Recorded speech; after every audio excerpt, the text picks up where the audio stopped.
5 appalling reasons for giving up or transferring your safeguarded or defined benefit asset. Number 1, paying down buy-to-let mortgages in the United Kingdom or elsewhere.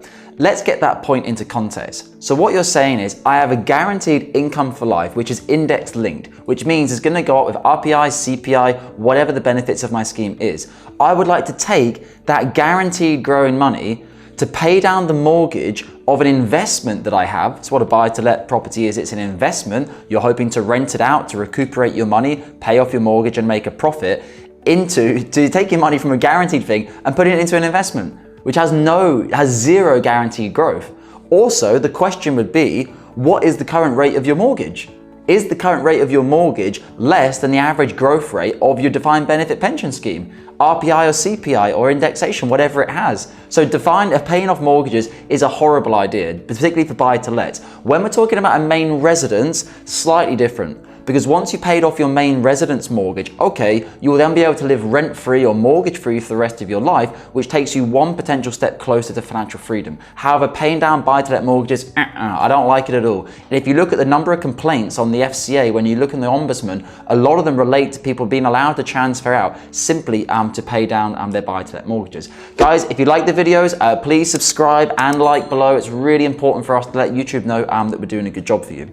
The second of my list is when you want to invest into annuities inside your SIPP. This drives me a little bit mad with my clients, and it goes to show a lack of understanding from their side of what the defined benefit pension is. From your normal retirement age of 60 or 65, you'll be paid a guaranteed income for life, which will be index linked. No matter what happens in the markets, it's guaranteed to grow.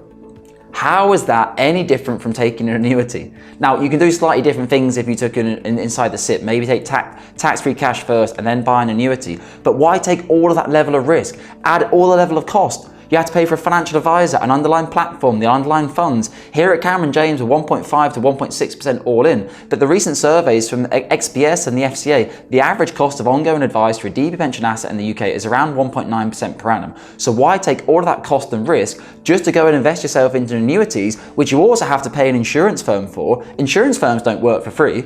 When was the last time an annuity provider did something for you for free? No, they make cash by taking your money and typically investing it in the market or taking risk with it and then paying you out an annuity. So that's my number 2.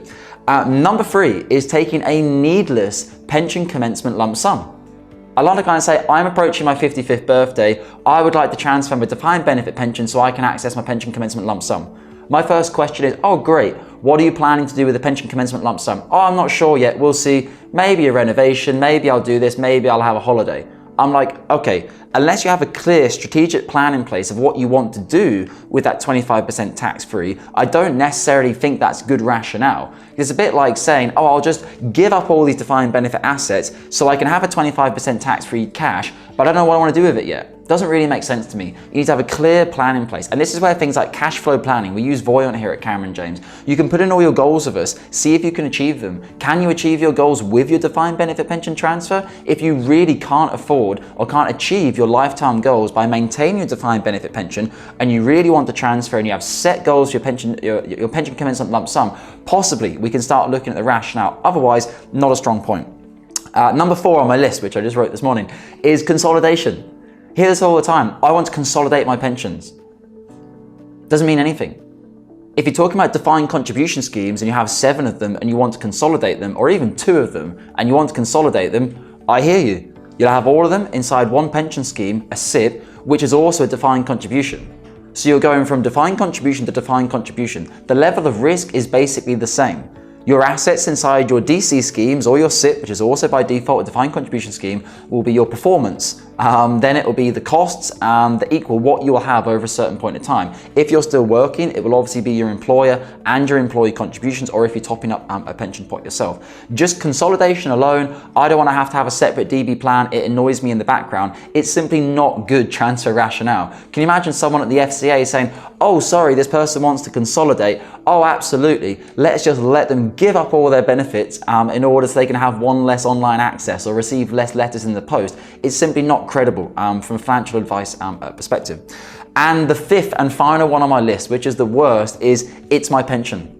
Okay, this is just has absolutely no financial grounding. Yes, it's your pension. Yes, you are the owner. Yes, the trustee must pay you that money from the defined benefit scheme. But saying it's my pension and I want to do what I want with it, I get it. You worked there for 5, 10, 15, 20, 30 years. Why should someone else tell you what to do now? Well, why do you think the FCA is going to so much bother to put in place all this regulation and protection for consumers? The FCA are not making money from adding all this regulation in terms of DB advice. They're doing it to try to protect people. Some of my clients say things like, oh, well, everyone's in hoodwinks. The IFAs are working with the FCA. Those conspiracy stories. They're not. The FCA is there to protect you. That's their modus operandi. They're not there to try to just make your life difficult with this. They're trying to stop people from transferring out when it's not in their best interest, which for a number of people, well, the majority of people, it's typically not in their best interest. Guys, if you want to have a conversation with myself or one of our senior financial advisors, you can head over to the website or you can book yourself in on the calendar link below, and we'll be in touch with you and look forward to speaking with you then.